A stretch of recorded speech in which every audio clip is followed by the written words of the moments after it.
Y'all got quiet really quick. That's like power. Just a second to get back in and get seated.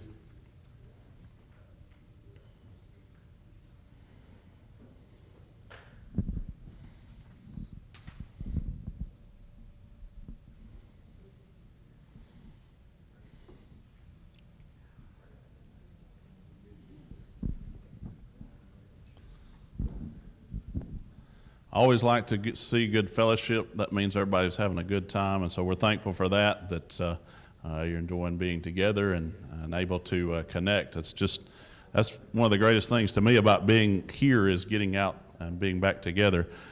We hated Brian couldn't be with us in person, but we're very thankful that he could join us. Brian is the Senior Director for Regulatory Issues of Telecom and Broadband for NRECA. Did I get all that right, Brian? All right, that's a pretty big title. You have to have 2 business cards for that to make that work. So Brian's going to talk to us for a little bit, and at the time that he prefers, we can open it up to some Q&A for questions that you might have about some of the things that he's going to share with us. He has some just great expertise, as most of you guys know, in what's going on with the government and how that affects you and broadband and so those things. So, Brian, I'll turn it over to you, and I'll be here to help with questions when you're ready to go. Thank you very much, Nick, and thanks not just to Nick, but the whole Logicom team. Very glad that I could join you, at least virtually. Sorry that I couldn't be there in person. As Nick said at the beginning here, it's all about connecting with folks, and I missed that aspect of the job. So fingers crossed we'll be back to full normal soon. But I want to chat with you today about some things that's going on in Washington. I'm going to cover a few things, but one thing I'm sure you all care about is some of the funding opportunities that are available for those of you that are looking to do broadband. So I'm going to get into some of the stimulus projects, and then if people have questions on the RDOF and kind of where that stands and everything, happy to do it. So also, the March stimulus included a lot of money to state and local governments that can be used for broadband, and Treasury released guidance yesterday. So that's not in my slides, but I've been reading through it all day yesterday and this morning, so I have some insights I will share with you. And just, we at NRECA are putting together kind of a memo of the key points in this Treasury guidance for those of you that are looking to use that money, and we're hoping to get that out, if not by the end of the week, then early next week. So let me start sharing my screen for the few slides I have. Let's see.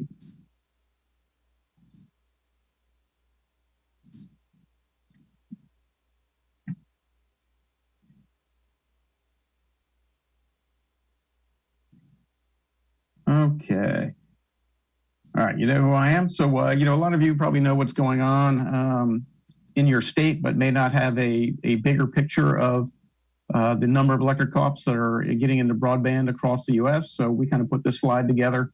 It's about 200 electric co-ops nationally are in broadband in 38 states right now. Obviously, the changes to the funding availability has been a big driver of that. The FCC opening up the high-cost funds to those other than the incumbent carriers, which have been the only ones that could get that money historically. Obviously, the first one time that happened was the CAF2 auction. So about 32 co-ops, 135 bids for $254 million. That was a big win. I think we accounted for, electric co-ops accounted for about 30% of all the winning bids in the CAF2. So we were pleased with that outcome. Of course, that was a much smaller auction than the RDOF Phase 1, and also much less competitive, because these were areas that were auctioned off first because there are areas that the large incumbent telcos said they didn't want, right? When the FCC gave them a statewide offer. So jump forward to the RDOF Phase 1, about 115 co-ops won $1.1 billion over 10 years. And actually that's kind of low. I would say it probably could be up as high as around 1.6. We know there was some other extenuating things there, and there was several of our members that bid through a consortium that we may not have known about. There were several of them out there. We knew about most of them, and some that bid in cooperation with a local telco, so we might not have known about all of those. Obviously, members are using CFC and CoBank, and also there's the RUS funds. So this is kind of our understanding of the lay of the land, and we're continually trying to gather better data on what you all are doing. So really, I want to jump right now into some of the things that are going on, and I know this is a very busy slide, and Nick can provide these to you. There are multiple funding options that are coming available and coming online now, and not all of them will be tied to some of the territories that have already received funding or be cut off because they have an incumbent telco who's been serving there and getting money. A lot of you already know about Reconnect, and a lot of you have already utilized Reconnect, but the December COVID relief stimulus bill did provide an extra $635 million for that program. I know a lot of people have talked about that being administratively burdensome, and we've been working with RUS on that. There might be some changes going forward, but I don't expect much wholesale change. But at least hopefully we're hoping that they can make some minor changes to make it a little easier for folks that are part of it. Like, for example, I know some people have waited up to a year for their environmental reviews. The Community Connect program, obviously much smaller, but $35 million there. I think that's about what it's been funded at before. And then there's some new programs. There's the Emergency Broadband Connectivity Fund that I believe kicks off today, the 12th, right? That is the $50 off the monthly bill for your eligible consumers. I know a lot of co-ops have been concerned of the temporary nature of this because they don't want to sign up their customers on one level and then when it jumps up, have the complaints, which as someone who is served by one of the large incumbents deals with every few years, right? They always have the introductory rates, which I know you all hate. There's a lot of discussion about trying to make this permanent. It may not be at the same level, the $50 a month, but there is a big move to improve the program. The current Lifeline low-income program with a $9.25 discount, it really doesn't move the needle, and I think the FCC recognizes that. So I think we're going to see this temporary program transform into something more permanent or result in changes to the Lifeline program. So some of the other new programs out there, first and foremost, NTIA, which is the National Telecommunications Information Administration. It's housed in Department of Commerce. So yet another federal agency you may have to deal with to get federal funds for broadband. They created at least two new programs here that you all could utilize. There is just the Broadband Grant program. That's $300 million.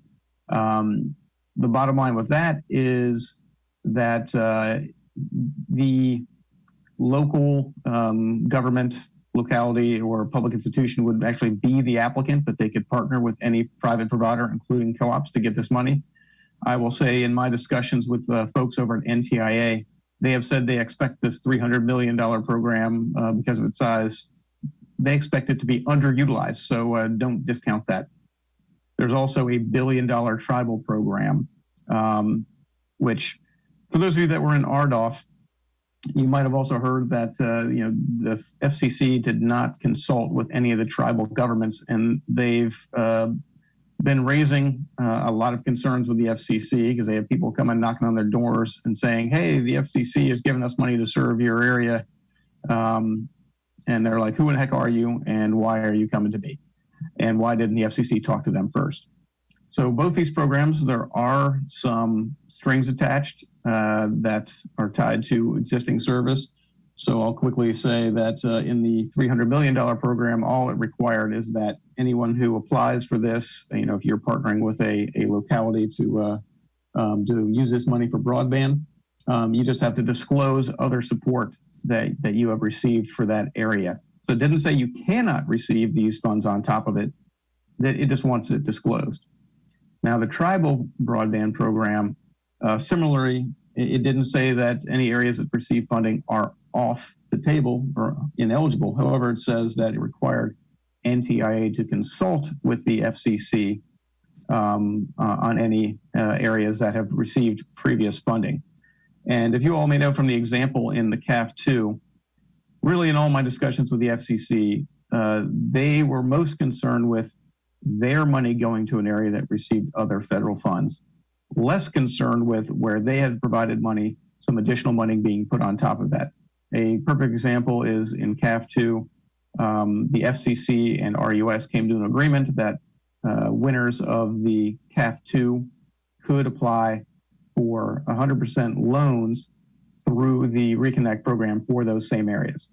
So that is kind of what they're doing now. They may say that the level of funding may be lower for areas that have already received, say, RDOF or CAF2 funding or other funding, but it's still a possibility that those areas would still be eligible for some funding going forward.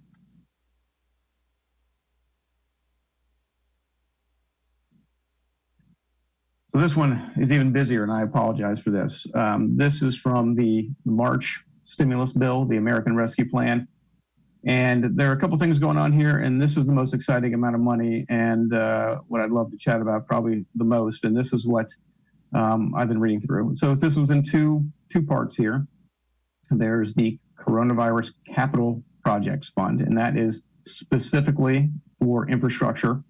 $10 billion to go out to the states, and $100 million at least for each state. As you see what it can be used for, anything that directly enables work, education, and health monitoring, including remote options. So that "and" is very important. This one we have not seen the guidance on, but yesterday when the Treasury released the guidance on the second program, which I'll talk about, they released just a short statement, or a brief statement on the Coronavirus Capital Projects Fund. And basically what they said is that they will be releasing more information over the summer, but it sounded like they were going to set up their own application process. So you potentially would have to file directly with Treasury, and then Treasury would consult with the states about which projects to approve. That's still a little hazy, but it's there, and we'll see what kind of other handcuffs they put on there. The guidance that came out this week was on this state and local fiscal recovery funds. All right, so $350 billion is being provided to states and localities. You can see the breakdown there if that print is not too small for you. $219 billion going to states, $130 billion going to localities. It's a very broad usage, including broadband deployment is in there. So the best thing about this is it's putting the decisions mainly in the hands of states and localities. And you all, due to your nature of being a service provider out there, probably have good relationships, or much better relationships than a lot of the investor-owned utilities with your localities. So I would encourage you, anyone that's looking for money, to be in touch with your state broadband officials, your state economic development officials, and also your county and locality economic development officials, since they would most likely have a say in this. So let me digress here for a moment and pull up some thoughts on what the guidance is, and happy to take questions. So first and foremost, anyone who applies for these funds, they're encouraged, and once again, I'm going to use a lot of language here that isn't regularly in regulatory language. Most regulatory language is shall, meaning it has to be done. Most of the language here, interestingly, is more like encouraged, so that's a good thing. That means there's a lot of flexibility. So they are expected to design and build networks that would go to 100 to 100 symmetrical. However, they do give an out that, hey, we understand, as what the Treasury says, that it may not be economically feasible in all areas. So you could build a 100/20 network, and that would be acceptable here as long as it was scalable up to 100/100. But they don't really talk about what that would mean. So, but the bottom line is 100/20 seems to be the very minimum level of service that one would have to build to. Along those lines, recipients are encouraged, once again, there's one of those words, to prioritize fiber optic investment. So that's definitely a positive.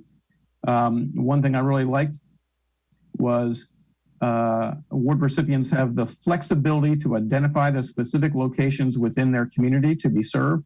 So for those of you that have used the Reconnect program, where you can draw your own map, your own proposed service area, it seems like that would be the case here too. You can have that power to pick your own service area. The projects are expected, once again, expected. This is not a you have to, but expected to focus on locations that are unserved and underserved. And what they say is underserved and unserved, one definition under this, and it is those that have a wireline connection capable of reliably delivering at least 25.3.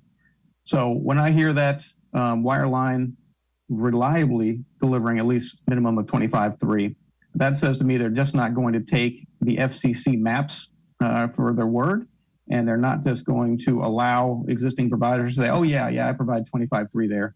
It looks like they are looking for hard data and maybe speed tests to prove that those areas reliably get that level of service. So that, once again, opens the window a little bit farther for areas that may be eligible here, which I think is a very good thing. Also, this is very interesting. This gets to the previously served areas or where someone may be already receiving funds. Recipients are encouraged to avoid investing in locations that have existing agreements to build reliable wireline service with a minimum speeds of 100/20. So they have a commitment to build that by December 2024. So that means a lot of the CAF 2.1 areas that were won at 10/1 or 25.3 would be available here. And even if someone who won RDOF, but one at, say, I think there was only just a small handful that won below the 100/20 speed could be available. This also means that a lot of the small rural rate of return carriers, those areas have not been auctioned off yet, but many of them, their commitment dates are through 2026 or 2028 to build to 25.3. So potentially some of those areas would be available here through this definition. So there is a lot going on here. This is still I'm still digesting this totally. And like I said, we're putting together a memo that will more outline what is going on here and what we think you can do, what your states can do. And so we'll have more for you, but I wanted to make sure I kind of gave you that first impression of what's going on. There's also this emergency connectivity fund at the FCC that is currently getting ready to start off. They say this is for education, but really it is to bring broadband to teachers and students, not just to schools. So this will go well beyond a school. So another local connection you should make if you don't already talk to your local school boards and schools in your area. I would talk to them about how they are looking to use this $7.2 billion fund. Now, I would say if there's a E-rate recipient you're not the E-rate recipient in the area, they may have kind of the inside track, but it doesn't have to go to them. So I think it's worth having that discussion. And like I said, there's plenty of opportunities here. The other thing is, this is just a brief overview. Most of you all know this. As many of our members have jumped into these federal programs, compliance has really ramped up. And I know groups like Logicom and others help a lot of you deal with some of the regulatory and compliance issues that you have to deal with on a regular basis. Just wanted to bring up that these are out there. And I know many of you may be moving from the deployment stage to more the operational phase. And when you do that, some of these obligations kind of pop in, become more top of mind. I also just wanted to say on the regulatory issues, we have tried to provide some resources, and I don't know how much time you all spend digging around on cooperative.com. I'm sure you have a day job and would rather have plenty of other things you'd rather do or have to do. We do have some sources up there. We do have a short white paper. It's probably about 12 pages that provides the key regulatory requirements for broadband video and voice services. We have a poll attachment resources page for those of you that are fighting some of those battles, which I know are becoming increasingly problematic, especially now that Charter has won a lot of RDOF money and is upping that fight. So this is some of the issues that our white paper touches upon here. There are other resources up there. We've done a series of webinars, and we're going to continue to do some. I'm going to try and get Treasury to do a webinar for us on these funds. And really, that's what I wanted to talk about. But I'm happy to first, before we get into Q&A, unless you have some driving questions, I can give you an update on what I think the RDOF is right now. So the Rural Digital Opportunities Fund, many of you have participated in that. The reviews of the long forms are ongoing. You all might have seen that NRECA joined with NRTC to write a white paper and submitted it to the FCC, expressing some major concerns with some of the initial winners in the RDOF auction, the phase one. We primarily were very concerned with a lot of the fixed wireless providers that won at the gigabit level. Obviously, when the rules are being set up, we staunchly opposed the FCC opening the door for fixed wireless to bid in the gigabit tier. If you recall, for those of you that were involved in the CAF2, the FCC had a hard rule and said, no, fixed wireless is not eligible to bid in the gigabit tier. The highest tier they were able to bid in is the 100/20. And they originally had that rule for the RDOF, but then the fixed wireless guys came in and convinced them that they have some new antennas and that they can make this happen. So the FCC said, well, we'll allow you to do that, to submit your short forms to bid in that tier, and we'll evaluate that on a case-by-case basis. We don't know how that case-by-case basis evaluation happened. It was kind of behind the veil. So there was a lot of concern that they didn't really ask the tough questions, which really didn't make a lot of sense to us. So then you move forward to the long forms, and there's been a lot of questions raised about a lot of these providers, whether they have the operational, technological, or financial ability to follow through. Because on top of that, a lot of these providers were smaller providers, and they bid in one in, say, 15 states where they've only been working in one. And to scale up for them to do that and to meet obligations of that across 15 states seems like a very steep hurdle. So we've been raising those concerns. The other thing that we have raised concerns about is the low Earth orbit satellite. And once again, we're not opposed to any of these technologies, but Starlink, which won across vast parts of the US, that is still in beta testing, right? So, and I was on a webinar not too long ago where someone from Starlink was on there, and they admitted that they did not have a functioning voice service yet, which is a requirement of RDOF. So we raised those concerns that, hey, how could the FCC approve, let's say, for example, Starlink, when it doesn't even have a voice service yet that it knows it can work, right? It just makes no sense to us. The other thing that we have done at the FCC recently is we know that there's always people that default on census block groups. There may even be some co-ops that do, right? If you bid on 10 census blocks, 20 census blocks, and you only win 5, and they're the most disparate and hardest to reach, then maybe it doesn't pencil out. So we know there always are some of these areas. But that information has not been made public yet, right? So as far as NTIA or some of the states or any other funding opportunities that may be available, those areas are funded.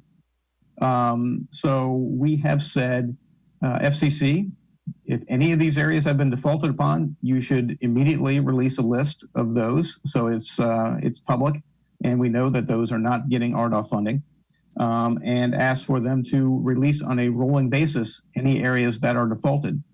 And also, when we filed comments with NTIA and others on some of these funding programs, we basically said that really no area initially won an RDOF should be automatically taken off the table for these other funding projects, since you really don't win the RDOF until the long form is approved. And in the CAF2, that took 8 months.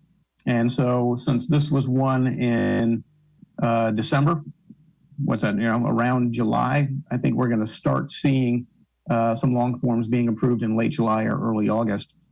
So that's not that far away. So we said, allow people to file applications for these other funds, and so it can be evaluated concurrently with the FCC evaluating the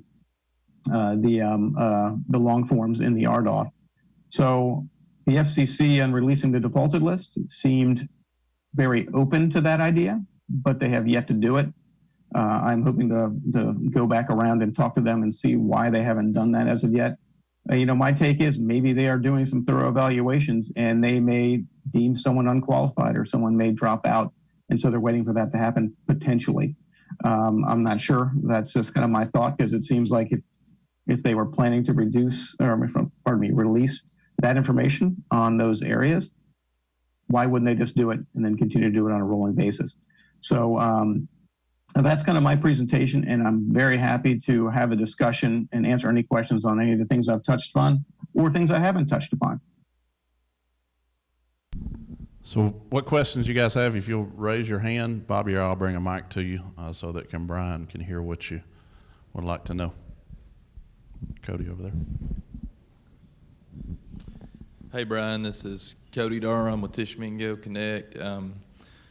Do you know in this new funding that's going to be passed down to states if there's any allowance for maybe helping with operating in underserved or unserved areas, or is this strictly for new builds? And the reason I ask is because I think most areas, from everybody in this room more than likely, we have already made commitments through RDOF to build. I was just kind of wondering if there was any opportunities for maybe any operating cost recovery in those areas.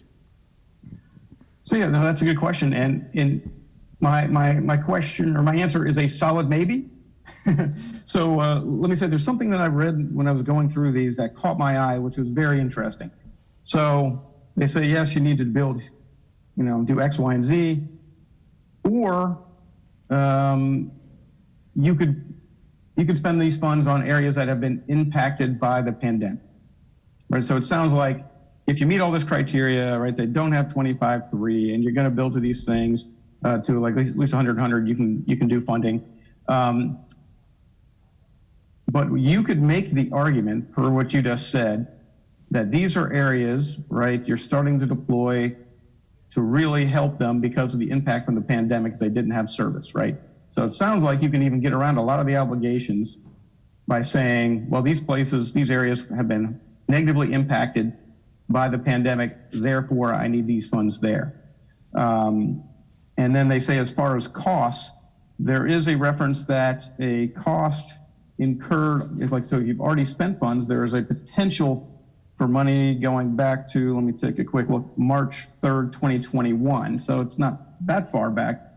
Now, it's not clear here that deadline of March of 2021, whether that would be just for governments, what their expenses are, or if that would apply to, say, your application, right? If you spent some of that money on broadband as of that date, could you then be reimbursed? It's not clear, but I would say any expense after that date, which again, March 3rd, 2021, could be potentially reimbursable there. Thank you. Mm-hmm. All right. Who else? Katrina. Hi, Mr. O'Hara. This is Katrina Carson from Central Alabama Electric. You had mentioned earlier that some cooperatives were a little bit hesitant to participate in the Emergency Broadband Benefit Program due to its temporary nature. If that becomes permanent, would cooperatives then be able to opt in if they had previously decided not to participate? So great question. I'm going to stop sharing my screen so my big head will be on there. So I know that there are some members that were not eligible for this emergency broadband program. Let's just say they started, I think you had to have service as of December 1st of 2020, and some started afterwards. So yeah, my take is that when this becomes permanent, or the changes to the RDOF program to make it more like this, there will be a new set of criteria set up by the FCC to allow a broader set of people to participate. Now, the big question is going to be whether you have to be an ETC or not, right? So the historic Lifeline program, you had to be an eligible telecommunications carrier and provide voice service, because that's really what that was for. So this emergency broadband program, one of the biggest changes has been that it can apply just to broadband, right? And you didn't even actually have to provide voice, which is new. And that which means you did not have to be an eligible telecommunications carrier, which any of you that won in the CAF2 or RDOF have to be an ETC anyways. But my take is you will see changes. Yes, there will be an opportunity if you haven't participated in the current program that just started today, that you will be able to opt into the new one. I hope that helps. Okay. Who else?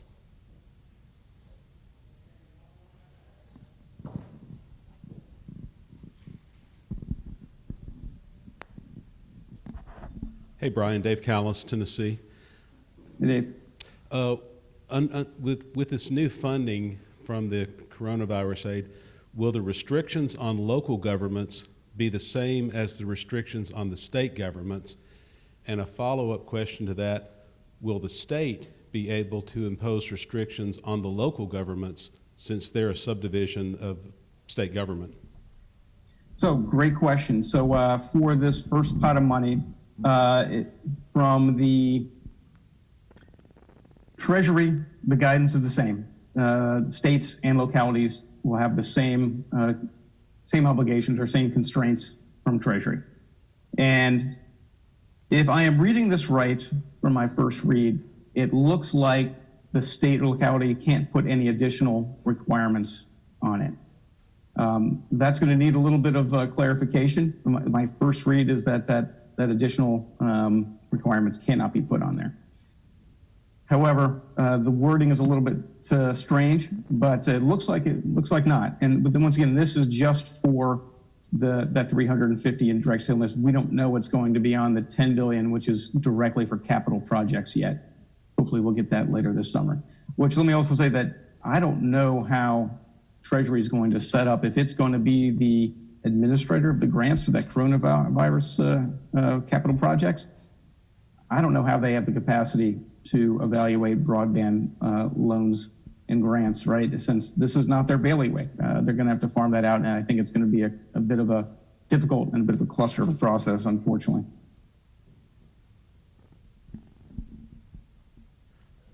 All right, who else?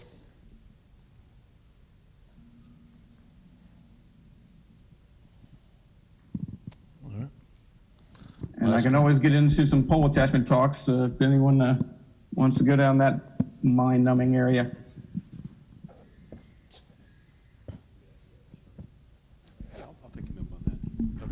I'll take you up on the poll attachment discussion. We've seen Charter take actions in North Carolina and Tennessee trying to get the state legislatures involved to help them meet their RDOF obligations. What do you see happening on the national level in that area? Yeah, they are doing a full court press in a bunch of states. I know Florida as well. They've done it in Wisconsin, Texas. Yeah, so it's very interesting.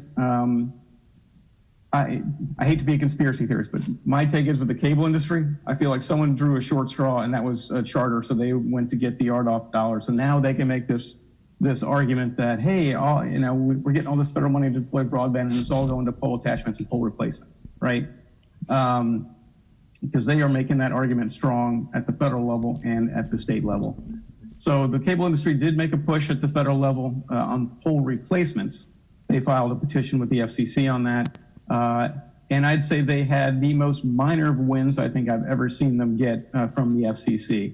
So really, I'll start there, then we can talk about some states. So basically, the petition to the FCC was, we should not have to pay for pole replacements, at least as long as there's any other mitigating circumstance, right? Then the utility should pay for the vast majority of it. Well, the FCC said, well, I get where you're coming from, and it seems like utilities have policies kind of all over the map on this. However, what they said was that if there's any other mitigating circumstance other than the new attacher, the utility cannot charge the new attacher cannot charge them 100% for the pole replacement. But does that mean they can charge them 99%? Basically, yes. Right, so it was such a win, such a minor win for them, and actually a lot of the utilities were extremely happy with that. Now, you're not subject to that, but so what I bring that up just to show that they've been pushing it there and they didn't win much, number one. And number two is when they win something at the federal level, they also try to push that at the states. But actually, they've gone much farther in a lot of these other states. And I think, I don't know if there's anyone from Wisconsin here, but I think Wisconsin, they were trying to get an easement bill passed, and the cable industry came around and threw in the kitchen sink on pole attachment rates and pole replacements. And that is pretty common. I am not aware of any major wins that they've had. I think Texas, I saw that they were having a bit of a win, a minor win. But these are being fought hard. The first thing I like to say when the cable guys push this is that their claim from Charter is, well, now we can't afford to do this deployment because we're spending so much money on the cable, their pole attachments and pole replacements. My first thought is most of the time they bid like 10% or less, up to 1% of the RDOF bid, right? The reserve amount. Why'd you bid so low? These are legitimate costs. If you didn't calculate those in, that's your problem, all right? Second, I would say for those of you that are not aware, in 2019 we wrote it, but we updated in 2020. We have a pole attachment white paper, which goes into a lot of these issues and basically refutes the arguments from the large cable and large telcos about these costs. So if you are in any of these fights, it can be a great resource. And like I said, on cooperative.com, we actually have a pole attachment resource page. I would highly encourage you to look at that and read it and use it in some of your advocacy. And I think we may be trying to update that in the next several months or so with some added data. Which actually, I have a good question for folks. So actually, I heard from one state recently that when they were having these negotiations with Charter, that the co-ops asked, like, there was a few that were not deploying broadband, and they asked Charter, like, well, would we be able to, if we gave you a deal to get on our poles, would you lease us capacity on your network to support our smart grid? And Charter said no, which I found shocking, right? So they always ask, but they won't give. And I think that tells a lot.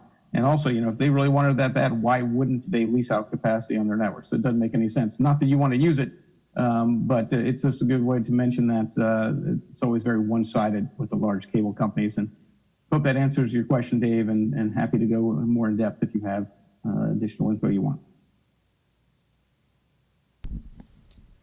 All right. Anyone? Brad?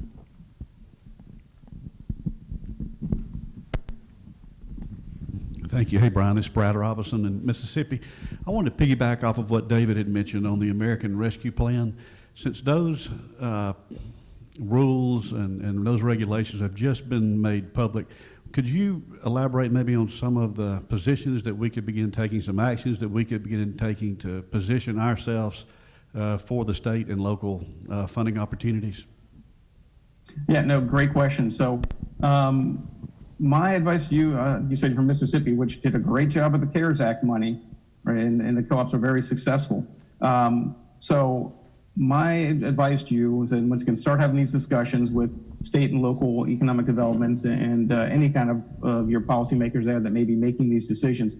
And what I would do, I would come in with a plan. If there's a area in your service territory that needs service, I would also urge you to put in some of your own money. That would help sweeten the pot, right? I think the Mississippi co-ops were very successful in the CARES Act because they said, well, we'll match what money you give us, right? So if you come in with a plan and say, hey, I can do X, the other question really is, how much are each of your localities going to get?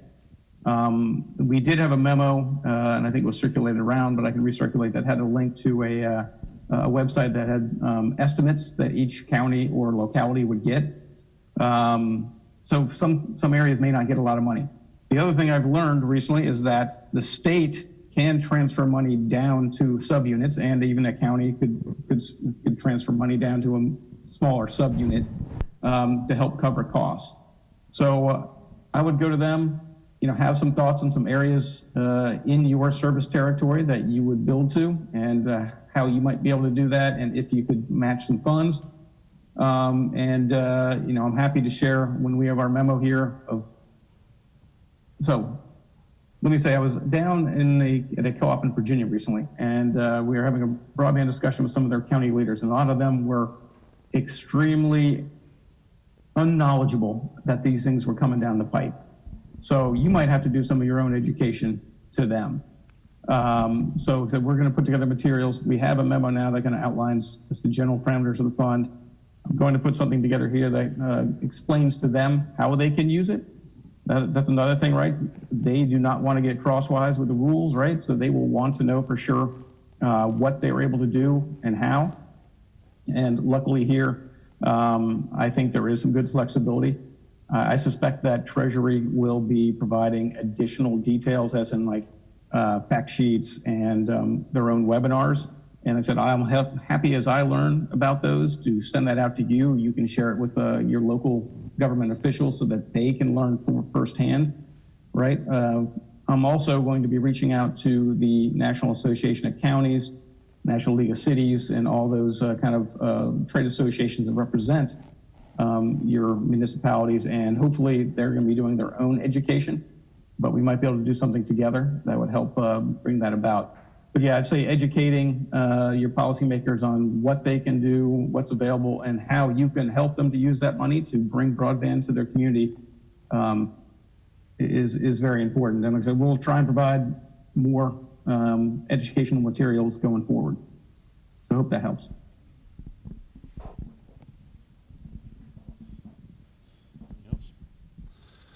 All right.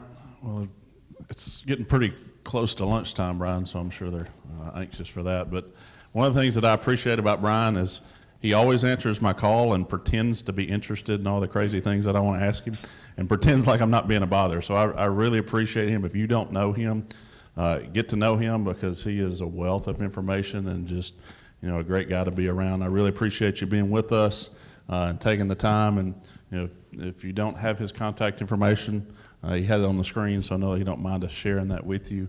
But just, he's a fantastic resource. We appreciate your time and being with us, and look forward to the time that you can be with us in person again. Well, thank you very much, Nick. And for those of you that don't know, I do try and send out a little update to a lot of our members, broadband update on what's going on in DC. I'll mention when there's webinars on these funding opportunities and more information. So if anyone wants to be included, send me a note. Or just give me a ring. I'm happy to chat if you have any questions or want to get a DC perspective. So, Nick, thank you and the whole Logicom team for allowing me to join you today.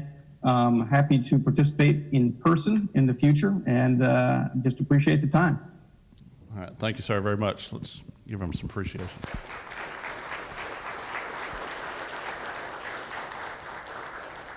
All right. I think that they're ready out there for lunch, and so our lunch is provided by Comstar, and we're thankful for their sponsorship of this, and we hope that you enjoy the food. We'll have some more things towards the end of our lunchtime together, so feel free to come back in here and enjoy your lunch together, and then we will pick up after that. Thank you very much. You're dismissed to go get something to eat.